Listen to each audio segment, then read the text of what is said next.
Right, okay, we'll make a start. Good evening, welcome to the virtual open evening for the sixth form at St Ambrose College. For those of you who don't know me, my name is Mrs Scott. I'm Head of Humanities and Head of History.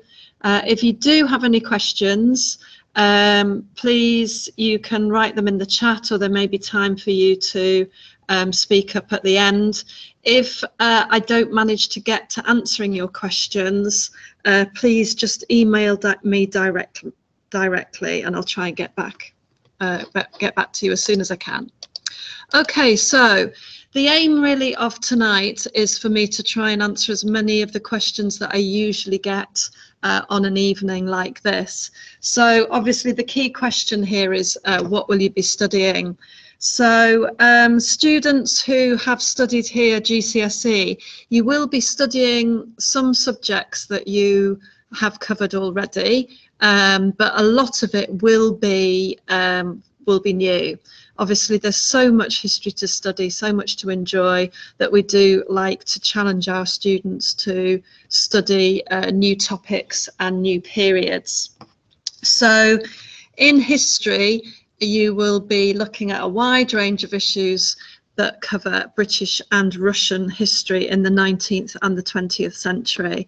And as I said before, some areas will be totally new, but some areas you may be familiar with. A little bit more detail then. There are two units, two papers that you'll take at the end of the 2 years, and the first paper, which is on the AQA specification, is British history, and that unit is called Change and Transformation from 1851 to 1964. Now, I think this unit is really interesting, and I think students get a lot of come to really respect this unit, because really it's the history of where we are today politically. A lot of students as well have Irish backgrounds, so this period of course covers partition in Ireland and the Civil War afterwards.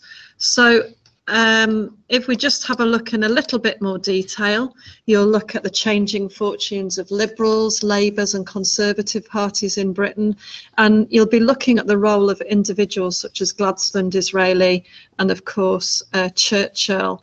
And I think this is quite interesting because of course in the 19th century the dominant parties were the Liberals and the Conservatives, and obviously that situation has changed somewhat in the present day. We also look at the changing relationship between Britain and Ireland, and looking at the establishment of Home Rule and the Easter Rising in 1916. We also look at the impact of the First and the Second World War on policy, and look at extremist parties such as the Communists and the British Union of Fascists, but we also look at the welfare state.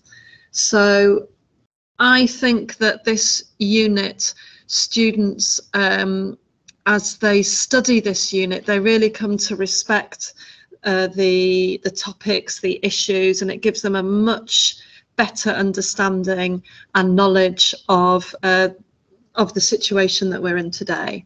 So that's one unit. The second unit, which I currently teach, is Revolution and Dictatorship, Russia from 1917 to 1953, and I absolutely love teaching this to sixth formers. Of course, it's about the causes of the February Revolution and the abdication of Tsar Nicholas II in February 1917, and it's about the October Revolution of 1917, when the very first communist government was established in the world. We look at the civil war between the communists and the whites, the reds and the whites. We look at the rise of Lenin the rise of Stalin, and we study in detail Stalin's dictatorship up until his death in 1953. Covers all sorts of interesting issues and questions about ideology, about Marxism, Leninism, Marxist-Leninism. How far did Stalin actually follow Marx and Lenin's ideas? Many students are already aware of the purges, otherwise known as the Great Terror, where Stalin systematically destroyed many of his former comrades in the Communist Party. So 2 parts to this one then: the Russian Revolution and the rise of Stalin, and also Stalin's rule from 1929 to 1953. There is also coursework in history. This is quite useful, I think, when you're coming to decide which subjects you'd like to choose for your sixth form. If you're having difficulty deciding between a couple of subjects, it may be worth looking at whether there's a coursework requirement or not. And there is a coursework requirement for history. The current upper sixth are completing research at the moment into the Tudor period, and this year they've been looking at a range of issues such as rebellions, and I find this fascinating because they are researching the causes of the rebellions. What were people discontented about in the 16th century? And I think actually discontent came from the same issues that we're discontented with today: money, taxation, who has power. But of course, in the 16th century, there were a lot of religious divisions which caused discontent. We also look at the extent of the threat of those rebellions, like the Pilgrimage of Grace to the Tudor monarchy, and then students will complete their own research into this and write up their conclusions independently. Next question then, why should I study history? Where will history lead me? What skills will it provide me with? What professions will it enable me to join when I leave university? Well, history really is a gateway to a very wide range of professions. It is a discipline which enables you to evaluate sources. We've heard a lot about fake news in the last couple of years, and this is what history does. It enables you and students to look at evidence about the past or from the past, and to evaluate how useful they are, how reliable they are. Is there any bias? And of course, these skills are really useful in the present day when it's absolutely essential that we evaluate all our news sources. So it provides you with source evaluation skills. It provides you with the skills of argument. It's a really good discipline for debating, arguing, forming an argument, and supporting your arguments with evidence. So you should study it for a number of reasons, but first and foremost, I believe you should study it because you enjoy it. If you enjoy it, you're likely to do well at it in the sixth form. If you enjoy it, it develops your skills of analysis and persuasion, and the skills you acquire will be valued in any profession. You should study it because I think at this school, if you're enjoying it, you will be embarking on a course that you will be successful in and that you will complete successfully at the end of the sixth form. And I think particularly as well, this is really vital that you should be studying history to understand the present. We're a successful department, and a lot of our students are so enthusiastic about history that they go on to study it at university.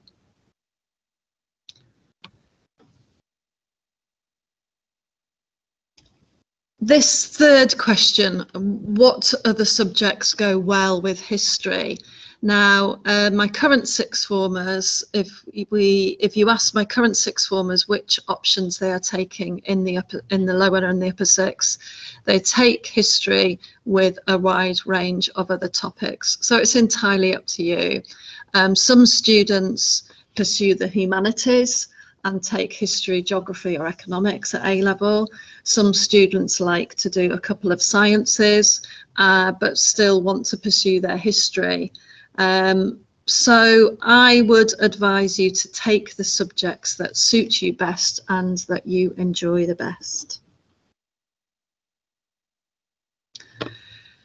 If you wish to do some further research on why it's important to study history at A level, there is a link there for you.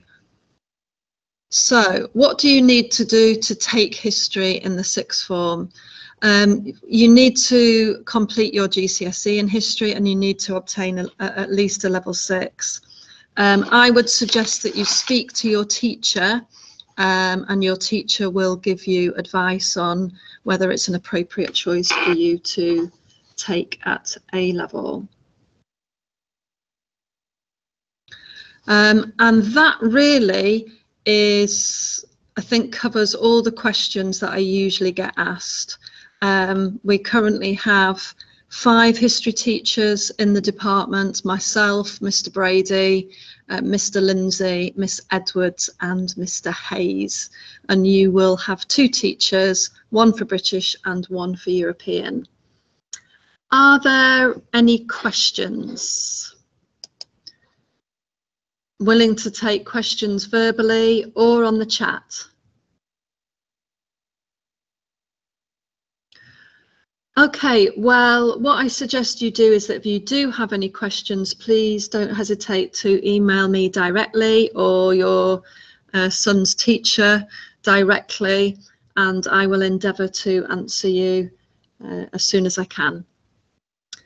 Okay, thank you very much. I will leave this meeting now and you can move on to your next option choice. Okay, thank you.